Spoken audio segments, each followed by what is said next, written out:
ఎవరైతే ఆ గురుస్వామి ఉన్నారో ఆ గురుస్వామిని తలుచుకుని మీరు పూజ స్టార్ట్ చేయాలి. ఇది ఆనవాయితీ, చాలా మంది మర్చిపోయే విషయం. మీ అందరికీ కూడా విషయం ఏం చేస్తారంటే, గురుస్వామి చదువుకున్నా చదువుకోకపోయినా, ఆయన జ్ఞానైనా అజ్ఞానైనా, గురుస్వామి లేనిది శబరిమల యాత్ర మనం చేయలేం.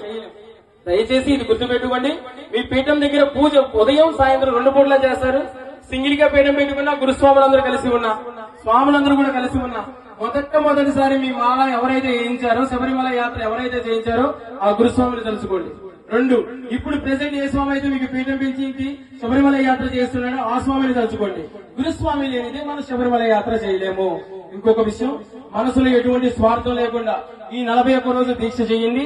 పక్కన వాడు ఎలా ఉన్నాడు ఏంటి మీరేం ఆలోచించొద్దు. మీ మంచి కోసమే మీరు ఈ దీక్ష తీసుకున్నారు.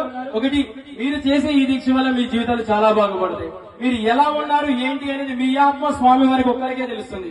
పక్కన వాడు ఇంకొక విషయం ఏం చెప్తారంటే, ఉదయం సాయంత్రం భిక్ష తీసుకుంటాం, మధ్యాహ్నం పూట సద్ది తీసుకుంటాం, పక్కన స్వామిని హేళన చేయొద్దు.